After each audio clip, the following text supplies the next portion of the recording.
West Pillinger, and the two vessels with 3 members of the Wildcare group going on a journey to clean up a gravesite from 1900, and we'll be going along that hill behind us. The remains from the West Pillinger Wharf. This area was last occupied in 1925. The forest has taken over. This was once a vibrant, busy port. Well, it only lasted for about 5 years. They were in competition with another copper mine up in Queenstown. And when the director of this company died, they amalgamated, and they no longer needed the facilities here. Good morning, everyone. We are in West Pillinger in Macquarie Harbour on the west coast of Tasmania, where in early 1900s there was an operating port here, shipping copper that was mined from the mountains behind us. Now, in 1900, must have been a well-respected man passed away here just a couple of days after Christmas, and he's buried down the way here, which is now in virgin land again, and we're going to try to find it and clean up his gravesite, because Joseph Brown must have been a well-respected man. He has a stone headstone. And so with my good friend Trevor and my wife taking photos, Judith, and myself, we with the Wildcare group are going to trudge away through raw countryside, over hills and down till we get to the grave, and I'm going to take you along with us to show you how the Avenza mapping system serves our organization. See you there. 2 of the trees now humans that I've been looking at for 30 years have died in the last 12 months. Truly? 2, yep. In the last 12 months? In the last 12 months, last 18 months, yeah. A little one in the first gorge, but one that's been growing out from the bank and it's got vertical trees growing off it now, like horizontal, above water level. I couldn't believe it, it's just died totally. It's died totally. Pollution? I think it's rainfall, I think it's water. They're just not getting the water. A friend of ours said in 1950 you could still see it clean across all of here and there were buildings. So you're saying this was the platform of the train station? The railway station was behind us here, with the veranda across the front. This was the platform, it's all laid in bricks, and this was the railway station here. So the Pullman, you would have been hopping into the Pullman carriages here. Choo, choo, choo, choo, choo. And of course, these ones don't have the North Mount Lyle in them. Right. These ones were bought in before they started making bricks. Let's expand it, put a mark on that right there, and we'll call it Starter Ridge or something like that. Start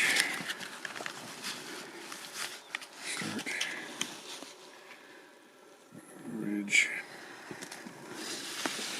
Okay, take a picture, do a camera. That's it. Okay.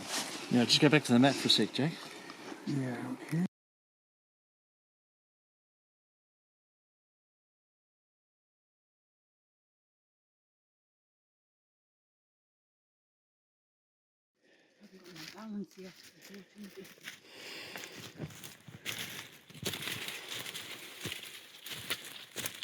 Good, nick the track. I see a black cockatoo.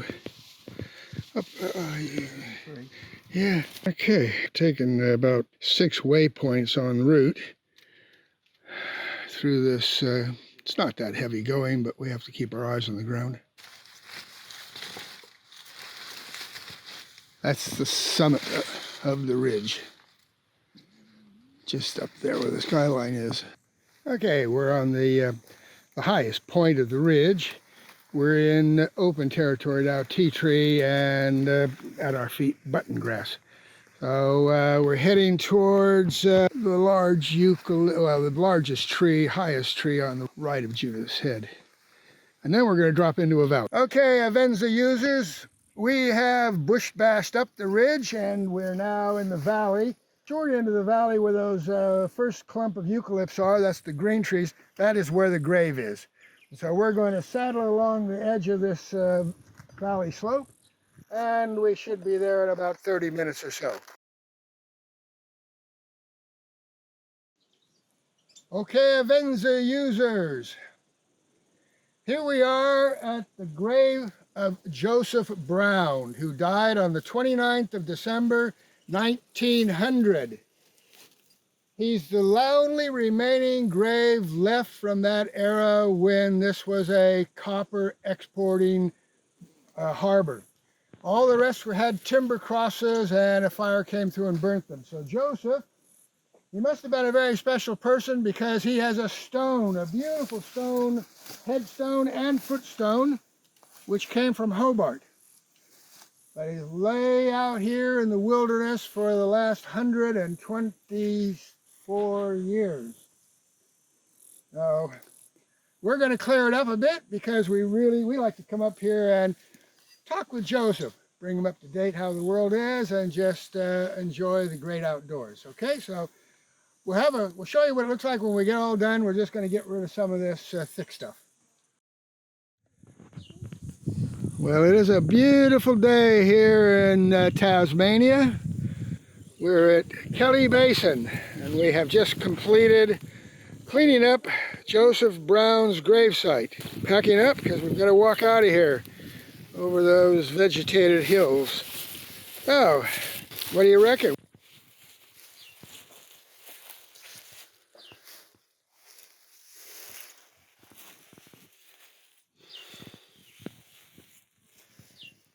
Good work, Trevor? Not bad. Not bad. I should do it for another year or two. Oh, yeah. We left all the pretty posies. The way in and around is all clear now. See you, Joseph. Might see you in a year or two. Well, the friends of Macquarie Harbour Wildcare group, Trevor, myself, and my beautiful wife, Judith, we've taken care of this. We like to look after the heritage items, and it was all a great deal of help done with the Avenza mapping application, which keeps track of where we are, and we can make an excellent record of the journey with those waypoints and putting pictures up on it. So thank you very much, Avenza. That's a very helpful application indeed. So until next time, Jack and Jude and Trevor saying, see you next.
trying to untangle a length of green rope from some kind of a mark, a channel mark that sunk. There's a big metal post.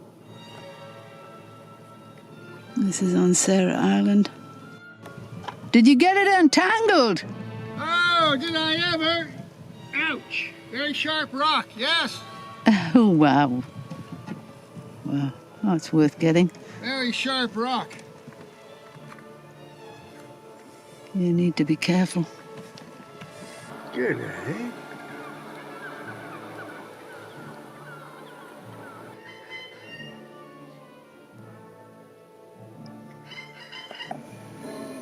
A good convict hidey hole? Aye, there's treasure behold. The rocks are really pretty. They are. Gorgeous. Well, the fish farm crew have just gone ashore where we sighted the styrofoam. This morning we took the rope off the steel stem and gave it to Park's boat. I think they've contacted the farm personnel.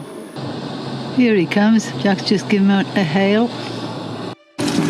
Jack's going to go with the fish farm guys. I'll be offended.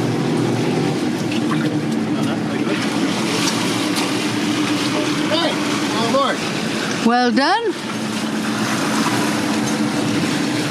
Jack, see you. See ya. Getting close to where the pipe is, perhaps. That is the central part fish farm buoy, from which we took the rope this morning and gave it to the National Parks boat.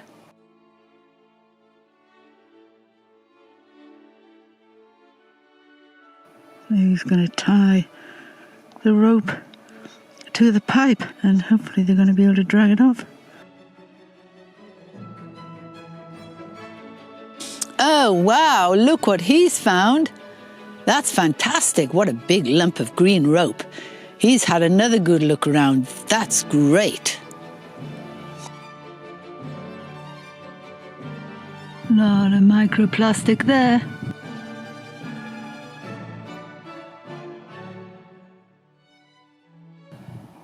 Well, they've got the pipe.